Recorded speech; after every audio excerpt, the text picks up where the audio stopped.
Bom dia, Aide. Thanks God Every Day dessa sexta-feira, último Thanks God da semana, falando sobre bloqueios emocionais ainda, 2 semanas falando sobre bloqueios emocionais, e a sensação que eu tenho é que a gente não chegou nem na metade do assunto. É muito interessante isso, né? Então vamos lá ler na palavra de Deus qual é a palavra que está dando o norte da nossa conversa aqui nesses dias, né? E João 2, versículo 1 e seguintes, falando das bodas de Caná. E no terceiro dia houve um casamento em Caná da Galileia e a mãe de Jesus estava lá. E também foram convidados Jesus e os seus discípulos para o casamento. E tendo acabado o vinho, a mãe de Jesus lhe disse: eles não têm mais vinho. E Jesus lhe disse: mulher, que tenho eu para fazer contigo? Ainda não é chegada a minha hora. Sua mãe disse aos serviçais: tudo quanto ele vos disser, fazei-o. E estavam ali postas 6 talhas de pedra, do tipo usado pelos judeus para as purificações. E em cada uma cabia 2 ou 3 metretas. Jesus lhe disse: enchei de água as talhas. E eles as encheram até a borda. Então disse-lhe Jesus: tirai agora e levai ao mestre-sala. E eles o levaram. Bom dia, Lília. Estamos aqui lendo a palavra. Quando o mestre-sala provou a água tornada em vinho, não sabendo de onde viera, mas os serviçais que haviam tirado a água o sabiam, chamou o noivo e lhe disse: todo homem põe primeiro o vinho bom, e quando já tem bebido bem, então o inferior, mas tu guardastes o bom vinho até agora. Bom dia, Cris, seja bem-vinda. Essa palavra ela é muito profunda, e o mais assim que pode acalentar o nosso coração é saber que quando Jesus põe a mão, quando Deus vem trabalhar em nós, o que fica em nós é muito melhor do que estava. E todos nós chegamos à fase adulta com muita história, né? Com muitas histórias de dor, inclusive, histórias de fracassos também.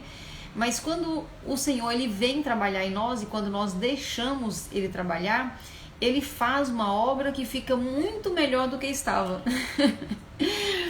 Por isso que Salomão já dizia muito antes de Jesus pisar na terra que o fim é melhor que o começo. É porque depois de tudo que nós vivemos, Deus vem e transforma isso numa obra de arte, né? Ele pode transformar e quer transformar, tem pressa inclusive em transformar. Mas aqui nós temos 3 personagens que podem nos ajudar a entender esse tempo que nós estamos vivendo. Um personagem é Jesus, o outro é Maria, e o outro são os garçons, né? Aqui o garçom que faz o serviço ali. Jesus está pronto e tem poder suficiente para fazer a transformação. A parcela de Maria é pedir que Jesus venha e faça, né? E aí ele vai e faz. Ele nem ia fazer naquele momento, ele vai e faz. Bom dia, Lu, bom dia. E o trabalho de pegar a água e apresentar é do garçom. E esse aqui sou eu e é você. Por quê? Porque Jesus ele vai fazer, ele quer fazer. Mas se nós não tivermos a disposição de colocar na frente dele o que é para ser transformado, adivinha? Ele não vai fazer. Eis que estou à porta e bato. Se você abrir, eu entro. E em relação aos bloqueios, é muito comum, e foi muito comum isso, foi muito forte isso na minha história, nos meus desbloqueios que eu vivi ano passado, foi que eu percebi que, por que aconteceu no ano passado? Por que em 2021 e não em 2018, 2010, 2015? Por que não tinha acontecido ainda? E ano passado foi que caiu uma ficha para mim. Eu sempre resisti muito à ação de Deus na minha vida. Mas fala, Andréia, você resistiu, mas você não era cristã, ou você não era uma pessoa espiritualizada, você não buscava a Deus? E o pior que tudo isso, sim. Eu sou cristã desde o nascimento, eu sempre frequentei igrejas e tudo, e eu sempre busquei a Deus. Mas eu tinha uma reserva em relação a Deus trabalhar em algumas questões minhas. Só que eu estava totalmente na inconsciência. Totalmente na consciência. É o que eu falo no livro, na primeira parte do livro, né? A inconsciência é quando você esconde as coisas de Deus. A inconsciência é quando você pensa que é livre e você é escravo. A inconsciência é quando você fala assim, tá tudo ótimo, tá tudo resolvido. Eu já perdoei, já resolvi, já deixei ir, já liberei. E na verdade você está na pura inconsciência. Essa é a primeira parte do livro, né? Onde eu falo que se a gente não acordar que a gente está como escravo, a gente não vai ser livre. E isso foi o que eu fiz durante muitos anos. Eu ficava tentando resolver minha vida. Eu sempre tentando resolver minha vida, tentando fazer o que eu achava que era correto, mas eu não deixei durante muitos anos da minha vida Deus tocar naquele ponto que precisava. É como comparar aqui uma criança que tem uma ferida e você não deixa a mãe tocar. A gente não fez muito isso quando era criança. Foi lá, brincou, relou as pernas tudo, né? Estragou tudo, e quando chegava em casa a mãe queria tratar e nós resistíamos, né? Quantas vezes eu fugi de manhã limpar, dar um banho, limpar aquilo ali com sabão e colocar ali o remédio que tinha que colocar. Quantas vezes eu queria retardar o máximo possível essa hora do banho, porque na hora que ia tomar o banho, eu jogava água e aí a minha mãe passava o sabão, né? Que é isso que tem que ser feito primeiro, antes de colocar o remédio tem que passar o sabão, e aquilo ia doer. Eu sabia que ia doer muito e eu queria ficar quietinha para ver se a ferida curava por si só. Com a sujeira, como é que a ferida ia se tratar? Nunca, não ia curar, né? Então eu resisti à ação da minha mãe ou do meu pai ou de quem estivesse cuidando de mim, e isso eu fiz durante a minha vida, durante muitos anos, e por isso que demorou tanto para eu chegar nesse ponto que eu tô falando com você aqui hoje, que eu estou desbloqueada em tantas coisas. André, você já desbloqueou em tudo? Nunca, jamais. O dia que a gente estiver pronto, nós vamos orar com Jesus. Mas eu fiz muitos desbloqueios importantes que permitiu que eu, inclusive, visse o tanto que eu estava bloqueada. Que antes nem ver, eu não via. E um bloqueio muito bom para segurar a gente na resistência é o bloqueio da religiosidade. Esse eu tinha forte. Esse era muito forte. Então, no bloqueio da religiosidade, você quer mostrar para os outros que você é top, que você é amigo de Jesus, que você tá top, que você já perdoou, já resolveu, já liberou, já tá tudo pronto. E a gente é tão cego nesse bloqueio da religiosidade que a gente quer mostrar para os outros que nós estamos resolvidos e nós queremos mostrar para Deus que nós estamos resolvidos. E para mim mesmo nem se fala, né? Então o tempo todo eu ficava mostrando para mim que estava tudo ok. E quanto mais eu guardei essa ferida sem querer deixar ser tratada, mais tempo eu fiquei com ela. Mais tempo demorou para a cura. Então essa resistência eu posso falar com vocês de carteirinha, porque foi uma coisa que eu fiz e fiz muito tempo. E o ruim disso é que demora mais a ação de Deus. Eu estou protegendo de uma dor, mas demora mais de que Deus venha e faça, como está na parábola, de transformar a água em vinho, né? Aliás, não é uma parábola, é uma história, né? É de transformar a água em vinho. Enquanto eu não apresento as talhas com água, não é feito a transformação em vinho. E quanto mais eu demoro de trazer essas talhas de água para Jesus, para o Senhor curar, mais tempo eu fico longe de receber o que Deus tem para mim. Isso é terrível. Isso é terrível, terrível, terrível. Sabe por que é terrível? Porque nós perdemos vida. Porque quando nós estamos vivendo na escravidão, quando nós estamos vivendo longe da vontade de Deus, quando nós estamos vivendo essa inconsciência, né, quanto mais tempo eu passo na inconsciência, mais tempo eu estou longe de viver o melhor de Deus nessa terra. Bom dia, meninas, Carol, Nancy, que estão chegando aí. Então, a religiosidade é o que me dava a condição de ficar longe do tratamento de Deus, né? Então eu pensava que eu estava muito bem e na verdade eu estava escondendo as minhas próprias feridas, né? E por que a gente faz isso? Eu tenho falado muito com vocês que o bloqueio é como se formasse um novo eu dentro de mim. E esse bloqueio é que fica lutando para ficar escondido. Bom dia, Paulinha, chegando aí. Então, quanto mais tempo eu fico longe resistindo, é o tempo que o bloqueio está no controle. E ele fica se escondendo para não ser descoberto. Por exemplo, a linguagem de quem tem um bloqueio de religiosidade, ele é muito forte, porque ele fica mostrando o tempo todo que é bom, que é bom, que é bom, mas ele dá sinais Onde que ele dá sinal? Por exemplo, quando eu estou julgando outra pessoa, porque o outro não está tão correto como eu estou, isso é um sinal do meu bloqueio de religiosidade. Porque um dos pontos do bloqueio de religiosidade é, entre aspas, bem grande, um direito de julgar os outros. Então eu estou escondendo o meu bloqueio e ao mesmo tempo ele está aparecendo nesse momento que eu acho que o outro está errado, que o outro fez aquilo, que o outro é isso. Então quando eu estou julgando o outro, é um sinal do bloqueio de religiosidade. Porque eu estou julgando baseado em quê? Em um modelo. Existe um modelo, né, de certo e errado. E esse modelo sou eu. Sou eu, a grande religiosa, né, do bloqueio de religiosidade. E aí quando eu estou julgando o outro, eu estou julgando baseado no modelo de certo e errado.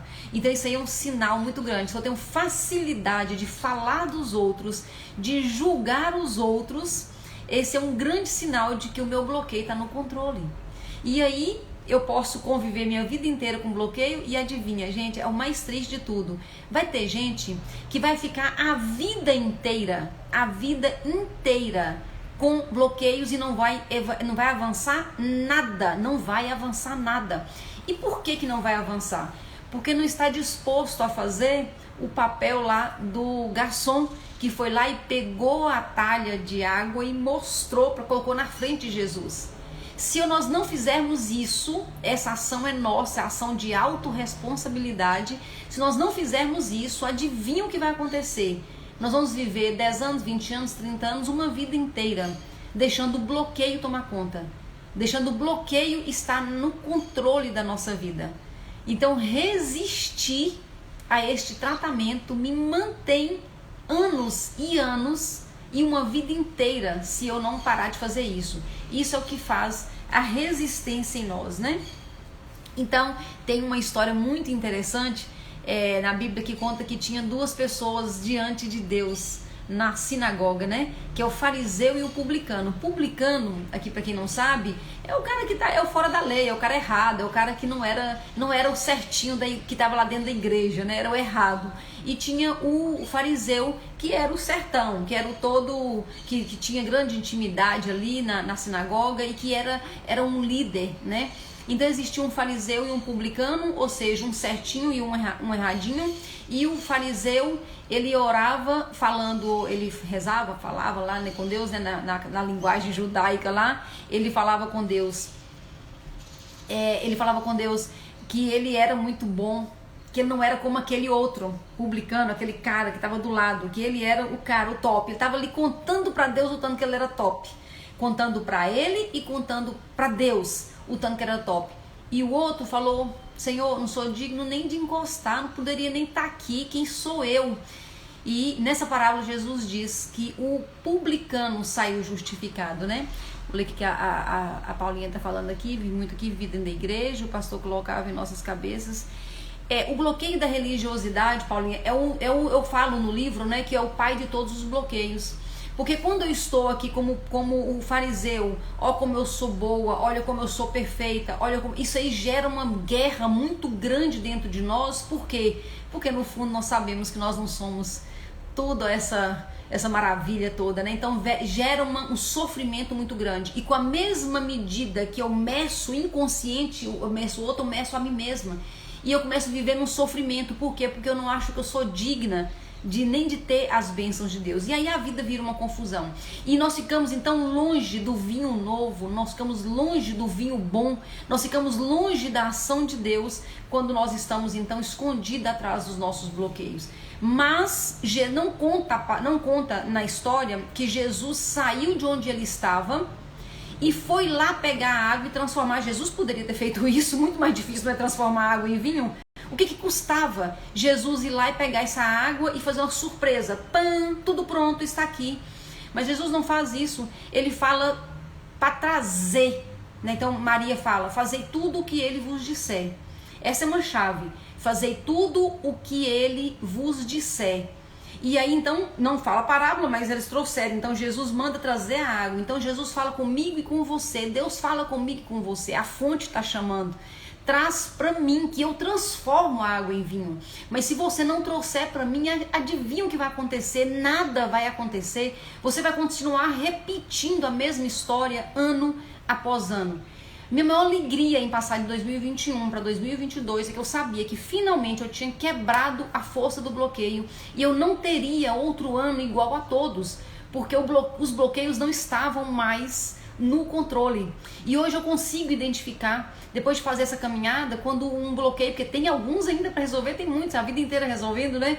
Quando eu vejo que um velho comportamento, um velho hábito, uma velha forma de responder tá ali querendo de novo tomar posse, eu olho para isso e falo, agora não, querida, agora não, agora eu tô na consciência. Então é esse o caminho, né, que nós estamos traçando aqui. E eu tenho falado com vocês e vou insistir em falar isso aqui ainda, que nós temos agora que avançar para o próximo nível. Então eu quero fazer uma chamada muito forte para você, para comprar o livro, fazer as tarefas, colocar diante de Deus para nós irmos juntos para o próximo nível. E qual o próximo nível? Né, tá no final do livro, tem um link lá de um grupo de WhatsApp, onde nós vamos estar mergulhando em águas mais profundas, né? É a continuidade. Então nós estamos aqui nessas lives conversando muito sobre isso. Você vai fazer a leitura do livro, você que quer apresentar essas talhas diante de Deus, você vai ler o livro, fazer as tarefas e por final, na última página, você vai ter lá um link para entrar no grupo. E aí no grupo nós vamos então para águas mais profundas. Esse é o nosso apresentar as talhas de água ali diante de Jesus, diante de Deus, diante dessa fonte que a fonte quer. A fonte quer nos lavar. A fonte tem pressa em nos lavar. É isso que a fonte faz, nos lavar. Porque sim, nós estamos cheios de coisas, né, para serem resolvidas. Quando eu falei no primeiro dia aqui na segunda-feira, né, que eu falei sobre trocar sentimentos de baixa vibração, como vergonha, como raiva, como medo. Muitas vezes, quando a gente fala sobre isso, a gente já fala, não, mas eu não tenho. Vai tirar o ódio do seu coração. Não, mas eu não tenho ódio no meu coração. Ó o fariseu falando, né? Não, você vai tirar a vergonha de dentro de você. Não, mas eu não tenho vergonha, eu não tenho essa vergonha, eu sou bem resolvida. Você vai tirar essa raiva que está dentro de você. Não, mas eu não tenho a raiva, eu não tenho a raiva. Né? E quando eu falo não tenho, o que eu estou fazendo? Eu estou deixando o bloqueio da religiosidade responder antes mesmo de eu pensar e avaliar se eu tenho essas questões dentro de mim. Um coração com raiva, ódio, amargura, né, com medo, com vergonha, com tudo isso dentro do coração, esse coração ele não consegue se conectar na fonte. Então por isso que tem que retirar tudo isso. Mas se antes de olhar você fala, não tem, aqui nós estamos então fazendo como o fariseu. Ó Senhor, eu que estou aqui não sou como aquele que tem raiva, que tem ódio, que tem amargura. Mas eu sou uma pessoa resolvida, eu sou uma pessoa que já perdoei todo mundo, né?